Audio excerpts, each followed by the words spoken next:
There is a man in London whose neighbours cross the street when they see him coming.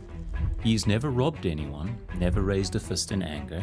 He pays his taxes, attends church, and loves his children. By every measure that should matter, he's an ordinary man, living an ordinary life. And yet, the butcher won't serve him first. The tavern clears a space around him without being asked.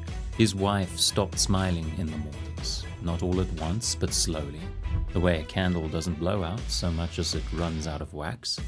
His name is known but never spoken to his face. His trade is legal, state-sanctioned, and essential to the order of the city. He is the hangman of old London, and today he has work to do. He wakes before the city does.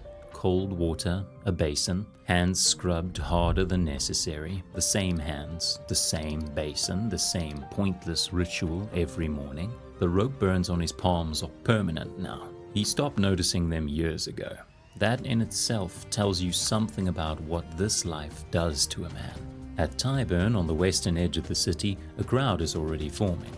Hawkers are setting up their stalls, pies, gin, broadsheets. A man selling printed ballads about the very criminals who haven't been hanged yet.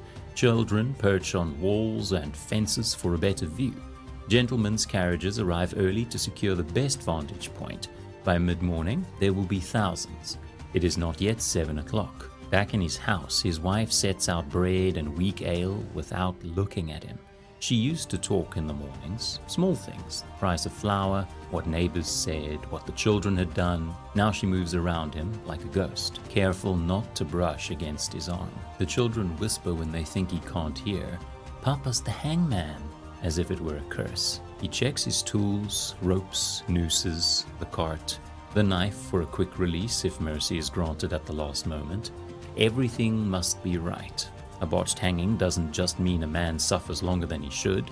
It means the mob turns, and a mob that came to watch men die will still find a way to make him the villain. He puts on his plain dark coat, tucks the hood into his belt, and steps out into the morning. The ballads are already being sung about him.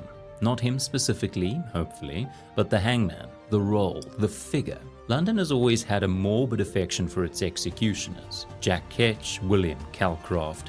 Men turned into folklore while they were still alive. Their work mythologized into something dramatic and righteous. The crowds love the idea of the hangman. It's the actual man they cannot stomach. He keeps his head down on the walk to Newgate, hood up if someone recognizes him. Children point, mothers pull them away. The word follows him through the streets like a second shadow. He has hanged fathers, brothers, and sons in this city. He's cut down bodies and watched them buried in quicklime beneath prison yards. He's seen men beg and curse and pray in their final moments. He's seen men laugh. That's the one that stays with you longest, the ones who laughed. At Newgate, the stench hits him first. Unwashed bodies, damp stone, fear, and human waste. The jailer's nod, a greeting that's also a warning to keep moving, to not linger, to do what needs doing and be gone. They know his job is necessary. The distance they keep says everything about how they feel about that. He meets the condemned in the press yard. The highwayman is defiant, chin up, performing bravado for no one. The thief is weeping, young enough that it makes the stomach churn. The woman is somewhere else entirely, her eyes fixed on a point past the walls, past the city, past all of it. He speaks little. It's not his job to judge them, only to carry out what's already been decided by men in wigs in warm rooms. He measures their necks, tests the ropes, explains the drop in a flat, practiced tone of a man whose body carries out the task while his mind goes somewhere else. A good hangman gives a quick death. A bad one leaves them strangling while the crowd cheers. He's always tried, always, to be a good one. He is not sure anymore whether that makes it better or worse. The crowd at Tyburn knows how this is supposed to go. They've seen it before. They know the rhythms, the cart, the priest, the condemned. They know when to cheer and when to go quiet. They have opinions. A defiant criminal who spits at the crowd is entertaining. A weeping one is satisfying in a different way. A woman praying is moving, briefly, before the next act begins. They've paid for this, in a sense. They showed up.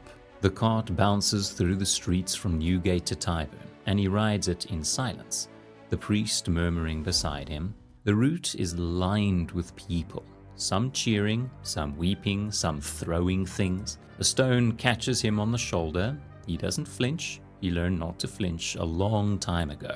He can feel the eyes of the condemned on him. The highwayman spits. The young thief has stopped crying now. There's nothing left in him. The woman is still praying, lips moving without sound. He finds he cannot look at her for too long. At Tyburn, the great triple tree stands waiting. The crowd parts for the cart and then closes behind it like water. He climbs down, checks the ropes one last time, and begins. This is what the crowd came for. What they will not think about, riding home in their carriages or walking back to their shops, is that the man at the center of it will be doing this again. That he will go home tonight, wash his hands until they bleed, sit by a fire that doesn't warm him, and carry every face he saw today into his sleep.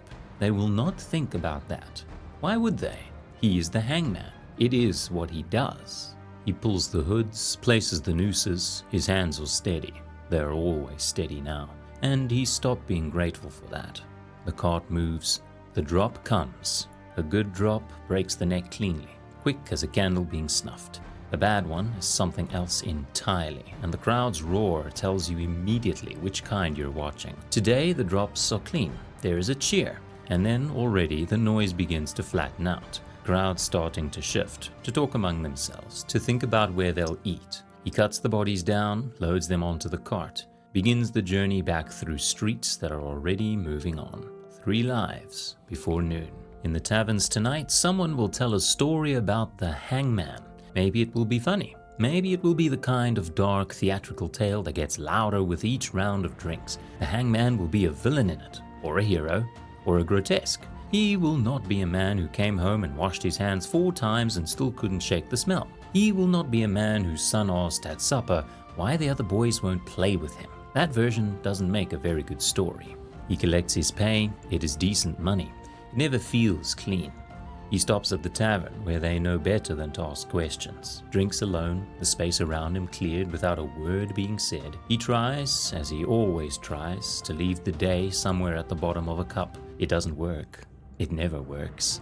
But the trying is its own kind of ritual now, like the scrubbing of the hands. At home, his wife says nothing. The children are asleep.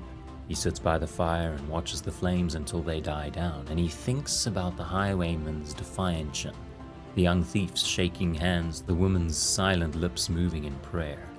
He wonders if God forgives a man for doing what the law commands. He wonders if he even believes in a God who would. Some executioners last years in this role.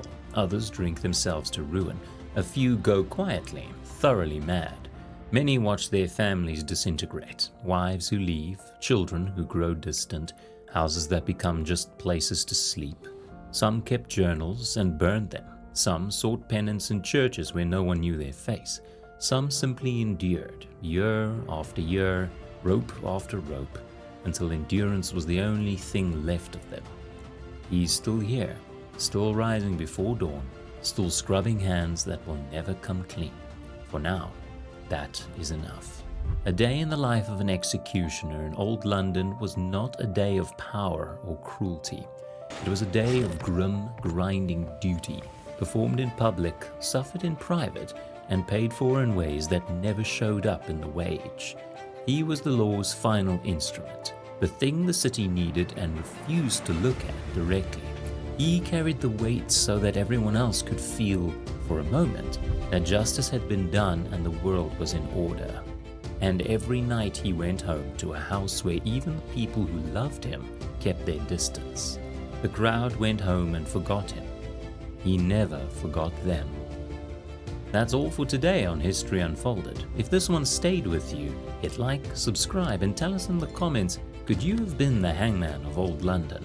Stay curious, stay safe, and remember, history is rarely kind to those who lived it, especially the ones who did its darkest work.